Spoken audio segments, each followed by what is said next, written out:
Hey Moses, you gonna check out the new Dragon Ball superhero movie? Why am I gonna do that? You both know it's gonna suck. I don't know. It's getting some pretty good reviews. What are the odds they're gonna make two good Dragon Ball superhero movies in a row?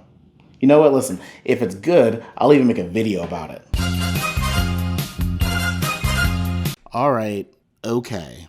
I'll be the first to admit that this movie was pretty good.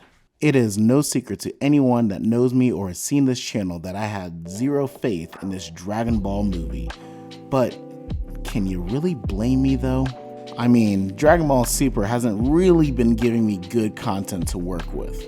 But as of late, like I said, I did happen to read the Mora arc, and maybe I'm in a generous mood, but Dragon Ball Super is finally starting to really grow on me, and this movie only helped. Now, in this review, I won't really be going over the ins and outs and scene-by-scene breakdown of the movie, but really just more of my overall general feelings of the movie. I might be going over some plot details and some things that happen, but for the most part, this will be pretty spoiler-free. If I get into spoiler territory, I'll give you guys a warning first. So I feel like I'm saying this in most of my Dragon Ball Super videos, but Dragon Ball Super is really trying to have a return to form, and not really from Dragon Ball Z, but really from Dragon Ball. But first, the main character of this story is really Piccolo and Gohan second, which I did not expect. I actually tried to not watch any trailers for the movie because I actually had no intention of watching the movie in general.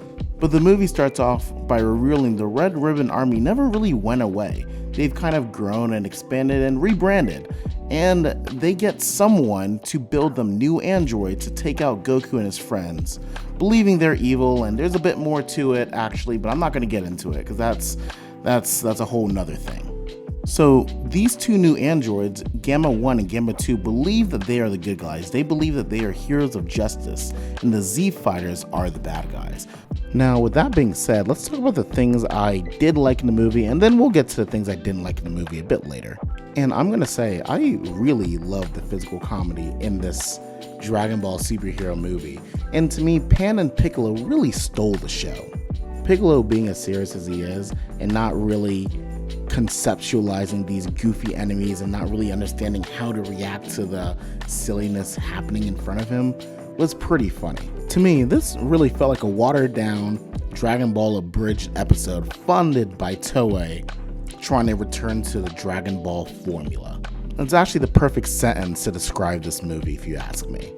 And while I like the physical comedy of the movie just fine, I was surprisingly okay with the animation. It took a bit to grow on me, but I got used to it a lot quicker than I thought it would. I definitely don't want it to be the norm. I'm not someone that prefers 3D over 2D, but it worked just fine here. There's always something you can do with 3D versus 2D and vice versa, so I think the movie used the 3D aspect of this movie pretty well. And there was another part of this movie, near the end of the movie, something that Gamma 2 did.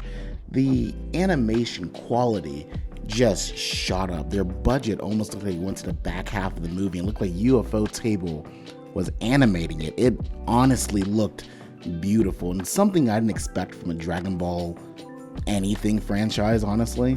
But these last two Dragon Ball movies have been showing what Dragon Ball with an actual budget can really do. Because Dragon Ball Broly, some of those fights looked absolutely amazing. And some of these fights in this movie look really well too, and I was really happy to see that. And before we start getting into the things I didn't like and the spoiler territory, the last thing I actually really liked is that Goku and Vegeta were not really in this movie. They're shown in the trailer. I think that's just to sell tickets, but they're really just doing their own kind of sparring match, which again was very funny. I liked how they did it, and I liked why they weren't there, and I like that Beerus is hitting on this whatever person. So there's a lot to like about this movie.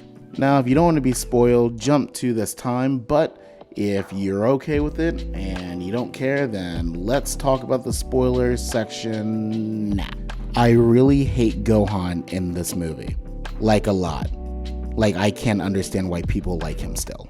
As a kid that grew up with Dragon Ball in the 90s, I too was an immense Gohan fan. But guys, I can't keep doing this with Gohan. Long story short, in this movie, Gohan abandons fighting again. He even has the nerve to tell Piccolo, why do I need to train? It's not like enemies are going to keep popping up.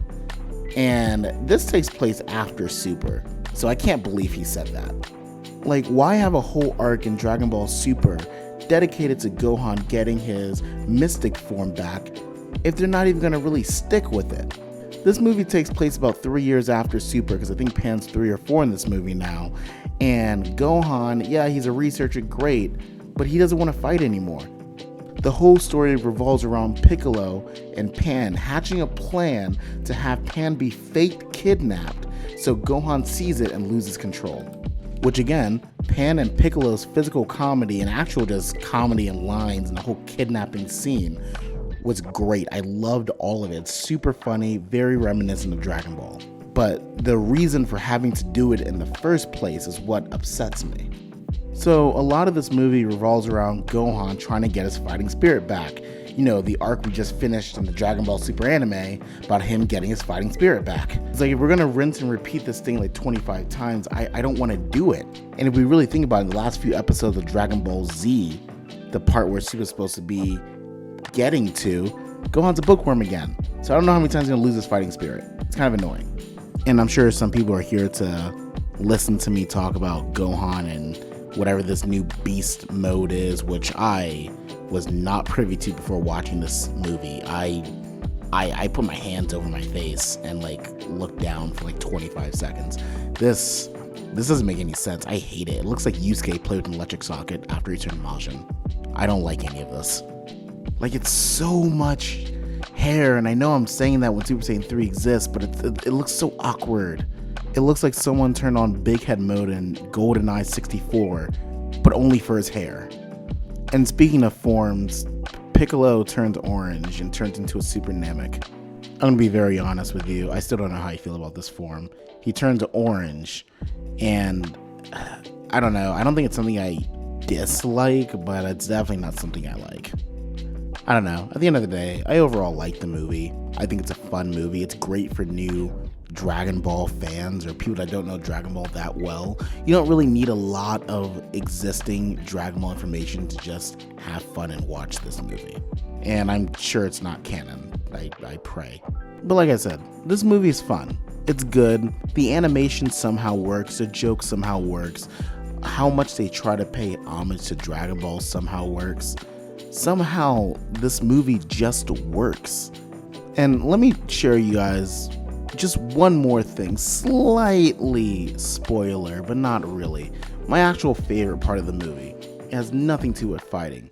It's about Bulma's wishes to the actual Eternal Dragon. There's a part in this movie where they summon a dragon. Piccolo needs one wish. So Bulma wishes for her eyelashes to be longer and I think her butt to be a little bit bigger. And then they reveal that she's been using the Dragon Balls every year to stay young. This movie is funny. It's probably the most I've laughed in actual Dragon Ball. It's great. So with that being said, this movie is not for everyone. I think it's for a lot of people. I think it works for a lot of Dragon Ball fans. I think a lot of people were just expecting garbage like I was and was pleasantly surprised by a decently funny movie. But this isn't going to be for everyone. If you're a serious Dragon Ball fan and you like seriousness and you're not one for tropes and you didn't really care about Dragon Ball at all, this movie's probably not going to work for you. I think it's a good movie. I think people should try to give it a chance. And, you know, maybe Super's getting better. And those are my thoughts on the movie. I didn't really want to go over this movie step by step because, one, it's probably not canon, and honestly, this movie is more comedy. You don't really need to do that with a comedy movie. I say go out and watch it, even if you're not caught up with Dragon Ball Super or the manga. I think you'll probably have a good time like most people did.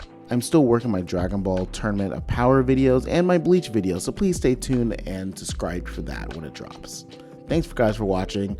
I'll catch you soon. Later.